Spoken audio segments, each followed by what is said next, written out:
नमस्कार, स्वागत है आपका संसद टीवी पर। मैं हूं मनोज वर्मा और आप देख रहे हैं हमारा खास कार्यक्रम मुद्दा आपका। मुद्दा में आज हम बात करेंगे गुजरात विधानसभा चुनाव की।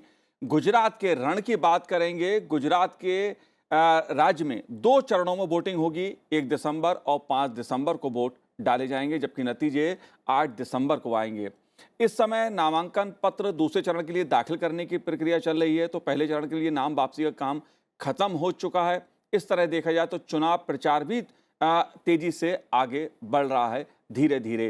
पहले चरण में 79 सीटों पर वोट डाले जाएंगे, जबकि दूसरे चरण में 93 सीटों पर वोटिंग होगी। 182 सदस्यों वाली गुजरात विधानसभा का कार्यकाल 18 फरवरी 2023 को समाप्त हो रहा है।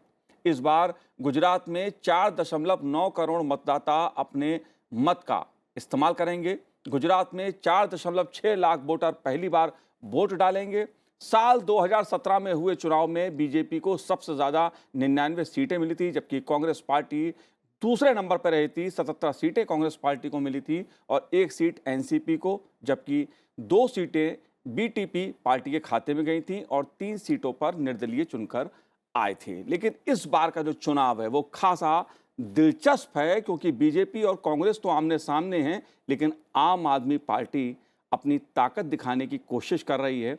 क्या तस्वीर है गुजरात विधानसभा चुनाव की? अब तक क्या संकेत उभर के सामने आ रहे हैं? क्या मुद्दे उभर के सामने आ रहे हैं? लोगों के क्या मुद्दे हैं, इस पे चर्चा करेंगे। खास मेहमान हमारे साथ जुड़े हुए हैं। गुजरात के वरिष्ठ पत्रकार जपन के पाठक जी हमारे साथ जुड़े हुए हैं। जपन जी, आपका स्वागत है संसद टीवी पर। साथ ही मेरे साथ स्टूडियो में मौजूद हैं वरिष्ठ पत्रकार राकेश शुक्ला जी। राकेश जी, आपका भी बहुत बहुत स्वागत है। और हम बात करेंगे वरिष्ठ पत्रकार अदिति टंडन जी से। अदिति जी, आपका भी बहुत बहुत स्वागत है। लेकिन शुरुआत जपन जी मैं आपसे करूंगा। क्या तस्वीर उभर के अब तक आ रही है, अगर हम बात करें गुजरात विधानसभा चुनाव की? आम जनता के क्या मुद्दे हैं? राजनीतिक दलों की क्या स्थिति है? क्या तस्वीर आप देख रहे हैं? जी, राजनीतिक दलों में कांग्रेस महंगाई और बेरोजगारी की बात लेकर चुनाव में आ रहा है। इसके सिवा लोकल इश्यूज जैसे कि ये मोरबी की दुर्घटना हो गई, पेपर लीक अगर कॉम्पिटिटिव एग्जाम्स के होते हैं तो उसकी बात है। एक यहाँ पे जहरीली शराब का कांड हुआ था तो उसकी बात है। ये ऐसे लोकल इश्यूज है। जी। अ, इसके सिवा अगर आप देखें कांग्रेस, तो कांग्रेस अपने कुछ वायदे पे जा रहा है, जैसे किसानों का कर्ज माफ कर देंगे, जैसे बेरोजगारों को भत्ता देंगे। तो इस तरह की बातें लेके कांग्रेस जा रहा है। अगर हम वचनों की बात करें, पहले मैंने समस्याओं की बात की। जी। इसके सिवा अगर आम आदमी पार्टी देखे तो आम आदमी पार्टी यहाँ बहुत सारे जो मुफ्त के जो वचन है, जैसे मुफ्त बिजली, हर महिला को हर महीने कुछ रुपयों का भुगतान, बेरोजगारों को कुछ रुपए देना, तो ये सब चीजें, अच्छी शिक्षा देने का उनका वायदा, तो ये सब वायदों के साथ आम आदमी पार्टी इस बार मैदान में है। अगर हम भारतीय जनता पक्ष की बात करें तो वो अपना 20 साल का जो परफॉर्मेंस है जी। उसकी बात मोटे तौर पे कर रहा है। लीडरशिप की बात कर रहा है, जो प्रधानमंत्री की लीडरशिप है नरेंद्र भाई की।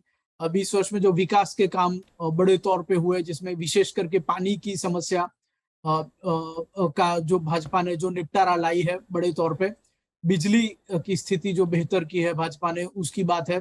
लॉ एंड ऑर्डर की स्थिति जो 80s 90s में गुजरात में बार बार राइट्स होते थे, कम्युनल राइट्स विशेष तौर पे, जी। तो उससे गुजरात को कैसे बाहर लाके पटरी पे ऑन द ट्रैक किया है, पीसफुल गुजरात और समृद्ध और प्रोग्रेसिव गुजरात, जिस तरह से इंडस्ट्रियल इन्वेस्टमेंट आ रहा है, ये सब बातों को लेकर भारतीय जनता पार्टी इस बार मैदान में है। तो वो मोटे तौर पे तीनों पार्टी ये मुद्दे जनता के बीच में ले जा रही है। जी। जहां तक जनता के मुद्दे अगर आप देखें, तो जनता में हर बार गुजरात के इलेक्शन में मुद्दे बदलते हैं, लेकिन मुख्य 3 मुद्दे जनता के मन में रहते हैं। एक स्टेबिलिटी, क्योंकि गुजरात में अगर हम देखें तो हर 5 साल में गवर्नमेंट बदल दे, जी। इस तरह का रिवाज नहीं है। जब हमने पहले भी देखा है और अब भी कंसिस्टेंटली देख रहे हैं। और 1950 से आज तक का अगर आप गुजरात का इलेक्टोरल इतिहास देखें तो स्टेबिलिटी एक जनता का मुद्दा रहता है। दूसरा मुद्दा जनता का मुद्दा लीडरशिप का है, और तीसरा मुद्दा है सिक्योरिटी का है। जी। तो ये 3 मुद्दे गुजरात की जनता में मोटे तौर पे जब हम लोगों को मिलते हैं तब देखने को मिल रहे हैं। जपन पाठक जी, अगर मैं आपसे उम्मीदवार, क्योंकि तीनों पार्टियों ने अपने उम्मीदवारों की घोषणा कर दी है, उस लिहाज से अगर मैं बात करूं तो नौजवानों के लिहाज से, महिलाओं के लिहाज से, आदिवासियों के लिहाज से, दलितों के लिहाज से आप कैसे देख रहे हैं? तीनों जो पार्टियों ने अपने उम्मीदवार घोषित करे हैं, किसने कितने टिकट काटे हैं पूर्व विधायकों के, क्या स्थिति है? जी, जो विधायकों के टिकट काटे हैं उसमें कोई विशेष स्थिति हर बार के इलेक्शन से नहीं है। अगर हम परसेंटेज वाइज देखें कि 20-25% उम्मीदवार हर बार पार्टी रिशफल करती है, बदलती है, तो इस हिसाब से तो अगर हम फिगर के हिसाब से, संख्या के हिसाब से देखें तो कोई बड़ा इस बार कोई ऐसा बड़ा बदल नहीं देखने को मिल रहा है। जी। आदिवासी और दलित यानी शेड्यूल कास्ट और शेड्यूल ट्राइब की जहां तक बात करें तो बंधारण ने जो परसेंटेज दिए हुए हैं रिजर्वेशन की सीट्स के, तो वो तो उतने उम्मीदवार होते ही है हर एक पार्टी के उतने मत क्षेत्रों में, तो उसमें भी कोई बड़ा बदल नहीं है। हाँ, एक बात हम अगर विशेष रूप से देख सकते हैं कि भाजपा ने इस बार अपने कुछ वरिष्ठ, जैसे पूर्व मुख्यमंत्री, पूर्व डेप्यूटी चीफ मिनिस्टर और मंत्रिमंडल के कुछ जो धरखम नेता थे, उनको इस बार फील्ड नहीं किया है चुनाव में।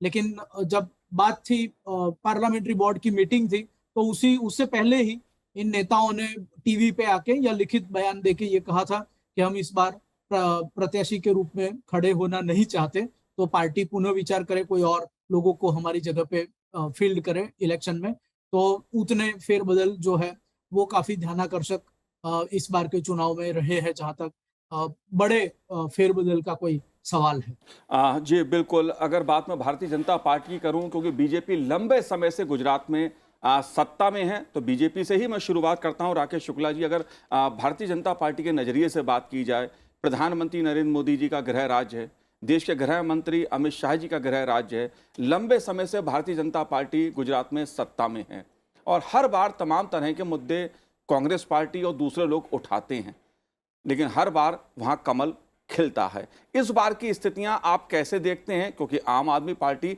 कई सवाल उठा रही है, कई मुद्दे उठा रही है, आप कैसे देखते हैं?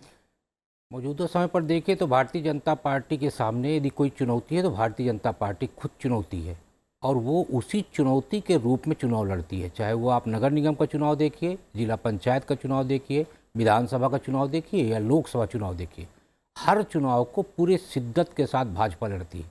सबसे महत्वपूर्ण प्रश्न ये है कि गुजरात में जो विपक्षी दल है, जिनकी मन में एक इच्छा है कि भारतीय जनता पार्टी को सत्ता से बाहर किया जाए, वो किस स्थिति में चुनाव लड़ रहे हैं? क्या वो भारतीय जनता पार्टी के सामने चुनौती बन रहे हैं?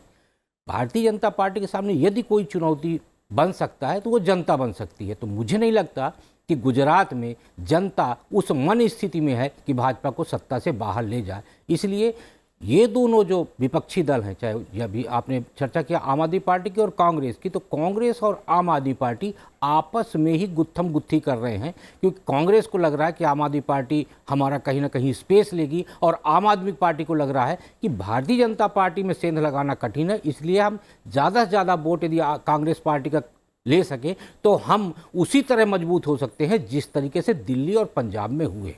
जी, आदित्य जी, आपकी नज़र में बीजेपी के लिहाज से गुजरात के चुनाव को आप कैसे देख रही हैं? देखिए, भाजपा का एक बहुत क्लियर जो गोल नज़र आ रहा है गुजरात के चुनाव में, वो प्रधानमंत्री ने अपनी पहली रैली जब की थी नवंबर 4 को गुजरात में, तो उन्होंने बहुत क्लियरली ये कहा था कि मैं ये चाहता हूँ कि जो मेरा रिकॉर्ड है 127 सीटों का, जो 2002 के इलेक्शंस का है, वो इस बार मुख्यमंत्री भूपेंद्र पटेल की अगुवाई में हम पार करें। और प्रधानमंत्री ने ये भी कहा था कि मैं इसके लिए अपना पूरा जोर लगाऊंगा। अब आप ये देखिए कि state after state, Uttar Pradesh से शुरू करके उत्तराखंड, मणिपुर, गोवा, ये 4 इलेक्शंस भाजपा ने अर्लियर दिस ईयर शुरुआती दौर में 2022 में जीते। उत्तराखंड और उत्तर प्रदेश में हिस्ट्री क्रिएट की, रिपीट करके गवर्नमेंट, जो कभी हुई नहीं थी। गुजरात में जैसा कि शुक्ला जी ने कहा, ऐसा कोई चैलेंज नहीं है क्योंकि प्रो इनकम्बेंसी का ट्रेंड पुराना ट्रेंड है, लेकिन इस बार भाजपा अपना रिकॉर्ड ब्रेक करने के लिए चुनाव लड़ रही है। 127 सीटों से अब आगे जाना है। आपको पता है कि पिछले इलेक्शन में सबसे कम उनका इलेक्टोरल परफॉर्मेंस रहा था 99 सीट्स का, लेकिन मनोज जी उस चुनाव का इसलिए जिक्र अलग है बहुत क्योंकि पाटीदार आंदोलन अपनी चरम सीमा पर था। अब आप देखिए इस चुनाव में तमाम पाटीदार नेता जो उस आंदोलन की अगुवाई में थे, हार्दिक पटेल सबसे आगे थे, वो कांग्रेस भी देखा है, कांग्रेस से लौट के अब भाजपा की तरफ हैं। तो तमाम पाटीदार वोट बैंक जिसमें सेंध लगी थी पिछली बार, सौराष्ट्र के रीजन में लगी थी और इस रीजन में सबसे ज़्यादा लगी थी, वो तमाम नेता अब भाजपा के साथ फिर से जुड़ गए, उनका ट्रेडिशनल वोट बैंक तो वो वापस आ गया है।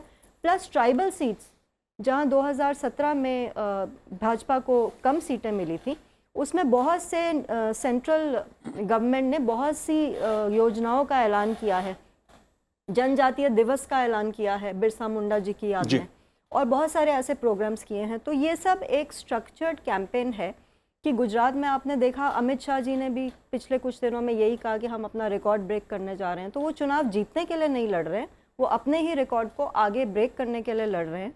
आम आदमी पार्टी जिस तरीके से अभी दिल्ली में आज ही एक वीडियो वायरल हुआ है जिसका असर जाहिर तौर पर गुजरात चुनाव में पड़ेगा। जी बिल्कुल, मैं आम आदमी पार्टी की राजनीति को समझूंगा, आप दोनों से समझूंगा, लेकिन मैं बीजेपी की राजनीति को गुजरात के संदर्भ में पहले समझना चाहता हूं, दर्शक भी समझना चाहते हैं। जपन पाठक जी, जैसा मेरे दोनों जो यहाँ खास मेहमान बैठे हैं उन्होंने कहा कि बीजेपी के लिए खुद बीजेपी का जो रिकॉर्ड है वो चुनौती है, जो विपक्षी दल हैं वो गुजरात में चुनौती नहीं है। बीजेपी के सामने गुजरात को लेकर क्या कोई चुनौती है? क्या कांग्रेस पार्टी या आम आदमी पार्टी कोई बीजेपी को चुनौती दे पा रहे हैं? क्या स्थिति है राजनीतिक समीकरणों की? देखिए, जैसे कि मैंने कहा कि गुजरात के लोगों के लिए तीन महत्व के मुद्दे हैं। स्टेबिलिटी, ये बिजनेस वाली प्रजा है, ये ऐसा जुआ नहीं खेल सकती कि कोई पार्टी आए और 2 साल के अंदर सरकार बदल जाए या सरकार गिर जाए, या कोई 3 पार्टी की स्थिति खड़ी हो और उसमें एक पार्टी ब्लैकमेल करे, दूसरी पार्टी को सपोर्ट करे, सपोर्ट वापस खींच ले। तो ये पॉलिटिक्स, ये बिजनेस स्टेट है। यहाँ पे हजारों करोड़ों के इन्वेस्टमेंट आते हैं। अभी भी वेदांता ने अगर इन्वेस्टमेंट किया है, फॉक्सकॉन ने इन्वेस्टमेंट किया है, एयरबस ने इन्वेस्टमेंट किया है, रिलायंस यहाँ पे बड़ा इन्वेस्टमेंट गीगा फैक्ट्री में करने जा रहा है, हाइड्रोजन का हब बनने जा रहा है, मारुति ने बड़ा इन्वेस्टमेंट किया है, टाटा का यहाँ इलेक्ट्रिक कार पैदा होता है, करीब करीब आप रेलवे का बड़ा कारखाना दाहोद में आ रहा है। तो ये जो बिजनेस स्टेट है, यहाँ पे एक छोटा सा रेकड़ी वाला भी बिजनेसमैन है, उससे लेके मुकेश अंबानी तक के बिजनेसमैन है, अदानी तक के बिजनेसमैन है। तो ये स्टेट जो है इंस्टेबिलिटी सहन नहीं कर सकता। तो यहाँ के लोगों की सबसे बड़ा प्रेफरेंस रहता है स्टेबिलिटी, और स्टेबिलिटी कौन दे पाएगा। तो ये इनका एक भाजपा पे भरोसा है, तो इसलिए भाजपा आगे निकलता है। दूसरा लीडरशिप, ये अगर आप देखें गांधी जी के पीछे गुजराती लोग लामबंद रहे थे, सरदार पटेल के पीछे लामबंद रहे थे, मोरारजी देसाई के पीछे लामबंद रहे थे, बिल्कुल अलाइंड रहे थे। कभी गुजरातियों ने उनका साथ ना छोड़ा और न लीडर्स ने उनको लेट डाउन किया। तो आप देखेगा 85 के मिड से नरेंद्र भाई जब से भारतीय जनता पक्ष में गुजरात की इकाई के जनरल सेक्रेटरी ऑर्गेनाइजेशन बने, तब से आज तक नरेंद्र भाई के पीछे गुजरात की जनता लामबंद रही है, लीडरशिप के पीछे। ये ट्रेट है लीडरशिप का, लीडर्स बदलते हैं लेकिन ये ट्रेट है लीडरशिप का कि जिसके पीछे गुजरात की जनता खड़ी रहती है। तो आज तक कभी भी विधानसभा का, लोकसभा को इलेक्शन लोगों ने भाजपा को नहीं हराया है जब से नरेंद्र भाई 85 से पिक्चर में आए। 85 के बाद के सभी इलेक्शंस भाजपा को जीता है। तो दूसरा इश्यू लीडरशिप का है जो इस बार भाजपा के पक्ष में है। उसके अगर आप आम आदमी पार्टी और कांग्रेस देख लें तो दूर दूर तक लीडरशिप के मामले में, स्टेबिलिटी के मामले में मुकाबला नहीं है। और तीसरा जो है, जो मैंने कहा सिक्योरिटी, ये बॉर्डर स्टेट है और यहाँ लोग सिक्योरिटी को बहुत ज्यादा तवज्जो देते हैं। 85-90s का जो उन्होंने एरा देखा है कम्युनल राइट्स का, तो जो शांति है, कम्युनल शांति, पर्सनल सिक्योरिटी, तो इसके हिसाब से लोग वोट देते हैं। तो इसकी वजह से भाजपा आगे रहती है।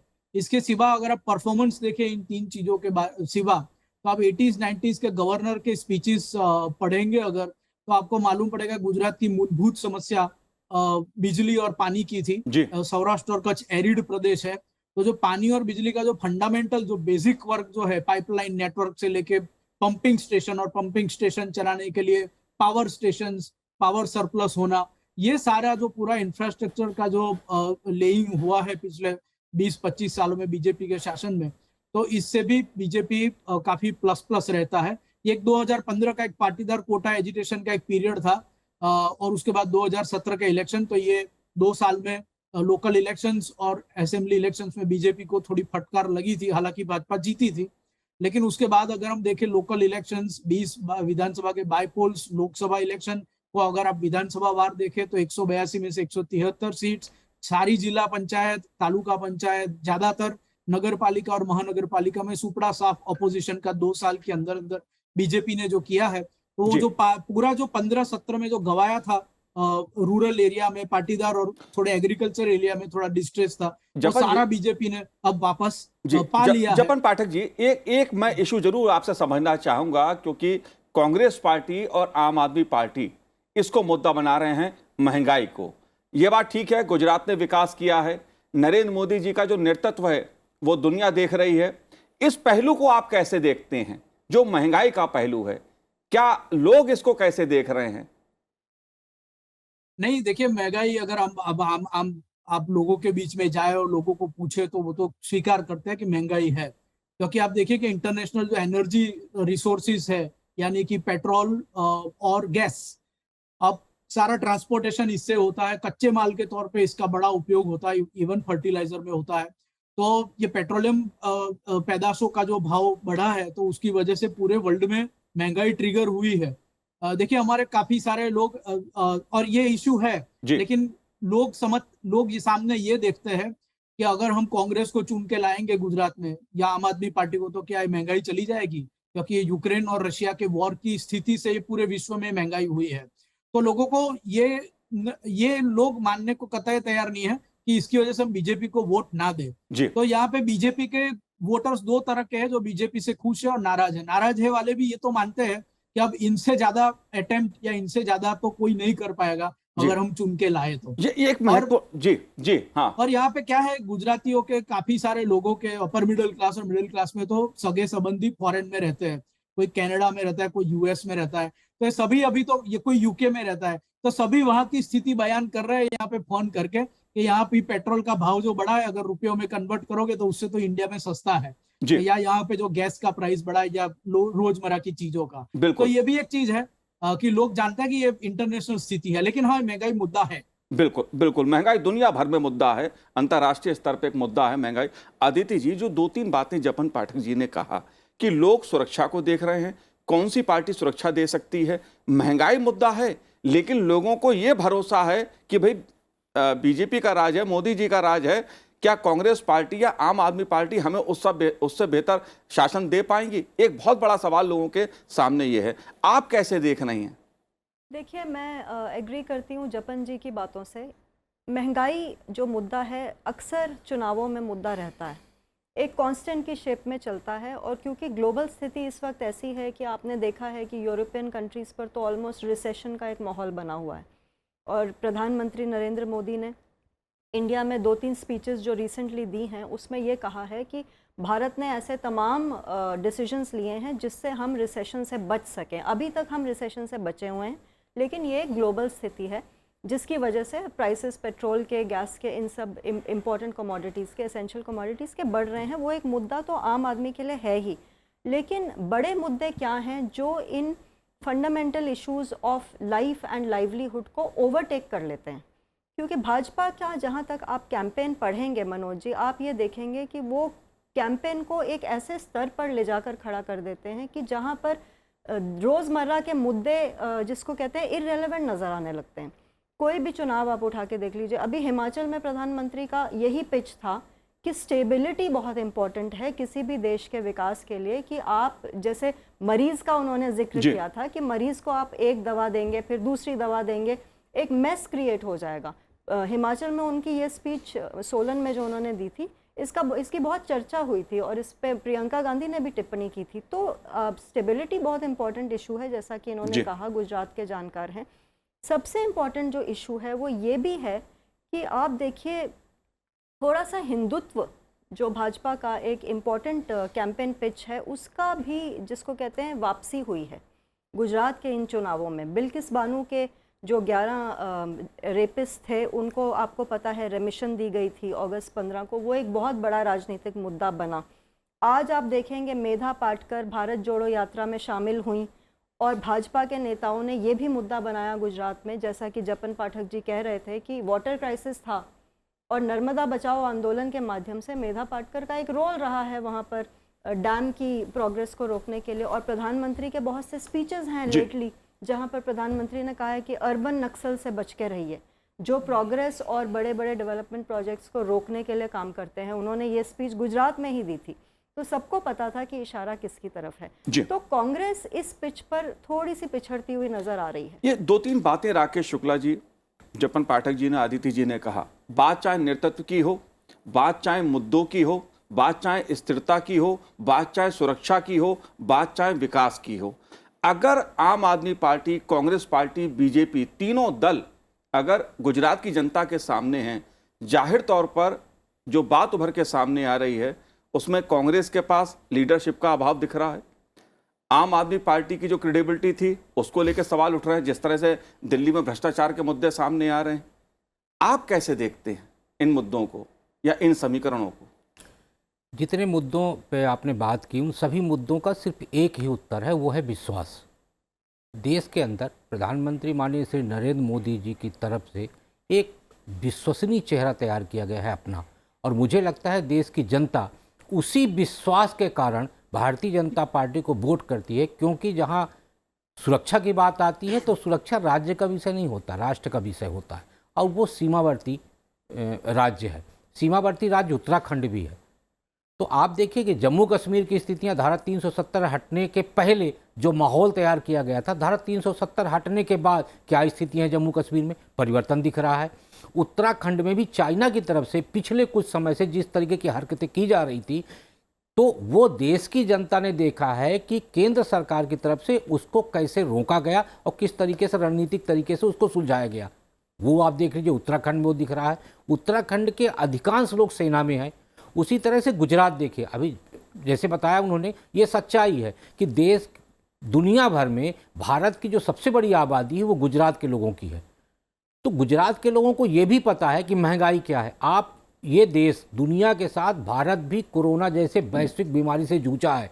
उस बीमारी से जूझने के बाद भी लोगों की जान मान की सुरक्षा करना और उनके लिए भोजन की व्यवस्था करना, ये काम प्रधानमंत्री नरेंद्र मोदी ने ही किया है। और इसीलिए वो दमखम के साथ कहते हैं कि इस देश की 80 करोड़ आबादी के दोनों टाइम के भोजन का प्रबंधन हमने किया है। उनके लिए मुफ्त में कोरोना टीका लगवाने का काम उन्होंने किया, और सिर्फ भारतीय लोग ही नहीं, विदेशी लोगों को भी उन्होंने टीका उपलब्ध करवाया है। क्या ये उपलब्धि में नहीं गिना जाना चाहिए?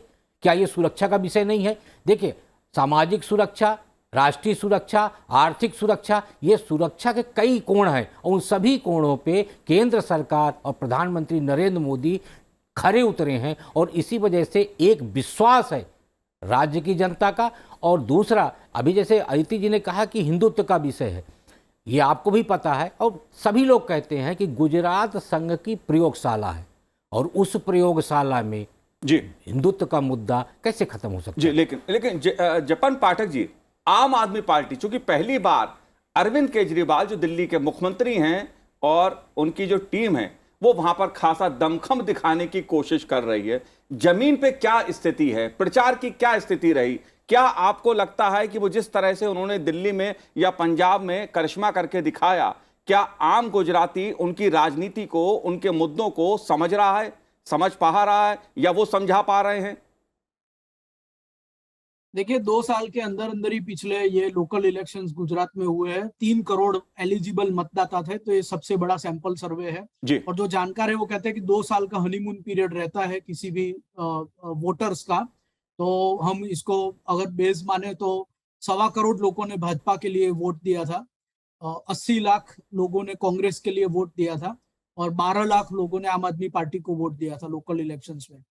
तो अक्रॉस गुजरात थे, डिस्ट्रिक्ट पंचायत, म्यूनिसिपल कॉर्पोरेशन सब मिला के। तो आपको ये स्ट्रेंथ का एक तो अंदाजा हो जाएगा कि 1.25 करोड़ बीजेपी के वोट, 80 लाख कांग्रेस के, 12 लाख आप कहाँ पे ठहरे थे 2 साल के अंदर पहले। अब उसके बाद ये मोमेंटम बिल्ड करते हैं, इसके ऊपर कैंपेन करते हैं, नए शगुफ्ते, नए वायदे देते हैं, मेहनत और ज्यादा करते हैं, केजरीवाल की फ्रीक्वेंट विजिट होती है। तो 12 लाख से कितने ऊपर उठ सकेंगे, ये भी एक सवाल है। अब अगर हम आम आदमी पार्टी का ग्राफ देखें जी तो यहाँ पे सूरत में एक स्पेशल सिचुएशन थी, लोकल सिचुएशन, जिसमें 27 सीटें उन्होंने जीती थी। बाकी लोकल इलेक्शन में कहीं भी कोई और सफलता नहीं मिली थी, ना कोई बाईपोल में, ना लोकसभा पोल में। उसके बाद उन्होंने ये फ्रीक्वेंट दौरे कर दिए, और अगस्त में एक ऐसा पीरियड आया कि जब बारिश की वजह से बड़ी रैलियां बीजेपी की नहीं हुई थी, क्योंकि बीजेपी बड़ी रैली करता है, खुले मैदान चाहिए, लेकिन बारिश की सीजन में बचती है उससे। तो अगस्त में एक ऐसा हॉल्ट पीरियड आया था, तो इसमें इन्होंने, केजरीवाल ने यहाँ पे आके इंडोर मीटिंग्स यानी ऑडिटोरियम्स में करके, और क्योंकि एक नई बात थी मुक्त की राजनीति जी और आम आदमी पार्टी, तो वो अगस्त में उनको ये माइलेज मिल गया, पब्लिसिटी का, परसेप्शन का माइलेज मिल गया। लेकिन फिर सितंबर से फिर से बीजेपी का कैंपेन शुरू हो गया आफ्टर बारिश, तो फिर से आम आदमी पार्टी का वो परसेप्शन वो धूमिल होता गया। और उसके बाद अगर आप देखें ग्राफ में, ये जो दिल्ली में जो सारे स्कैम और उनका दिल्ली मॉडल एक्सपोज होना शुरू हो गया, ज्यादा से ज्यादा एक्सपोज होने लगा, अभी तक एक्सपोज हो रहा है। आज का जेल का टेप देख लीजिए, सत्येंद्र जैन का, तिहाड़ जेल का। तो लगातार आम आदमी पार्टी फिर एक्सपोज होती रही। वो वन साइडेड जो अगस्त में मैदान मिला था वो नहीं मिला उसको। उसके बाद उसके जो स्टेट प्रमुख है गोपाल इटालिया, उसके वीडियोज आए जिसमें प्रधानमंत्री की मदर, जो अपॉलिटिकल है, पॉलिटिक्स में है नहीं, 100 साल की है वो, उसके बारे में अनाप शराब चीजें बोलता हुआ आम आदमी पार्टी के आके स्टेट प्रेसिडेंट का बयान, जी राजेंद्र पाल गौतम का वहां बयान रिलीजियस कन्वर्सेशन वाले फंक्शन में दिल्ली में, ये सारी चीजें जो हुई, आम आदमी पार्टी इतनी एक्सपोज हुई है। और फिर कांग्रेस ने जब कैंडिडेट सिलेक्शन की सीजन आई, तब लोगों ने पाया कि अरे ये तो हम एकदम परसेप्शन में चले गए थे, रियल में तो आम आदमी पार्टी के पास कैंडिडेट ही नहीं है। जी कांग्रेस और बीजेपी ही कैंडिडेट वाली सीजन में, जब कुछ रेबेल होते हैं, टिकट मांगने के लिए लोगों के ग्रुप्स आते हैं, तो लोगों ने देखा ये सब तो कांग्रेस और बीजेपी में ही हर बार की तरह हो रहा है। तो आम आदमी पार्टी ने सिर्फ एक परसेप्शन हो हल्ला खड़ा किया था। पर आज की स्थिति अगर लेटेस्ट में आपको बता दूं, जी तो ये है कि कुछ आम आदमी पार्टी के पराक्रमी उम्मीदवार हैं, और वो आम आदमी पार्टी की वजह से नहीं, वो आम आदमी पार्टी में जुड़ने से पहले वहां पे लोकली जाने माने थे, जी कोई पाटीदार एजिटेशन की वजह से ज्यादातर तो जाने माने थे, ऐसे चेहरे सूरत के कुछ मत विस्तार में खड़े हैं।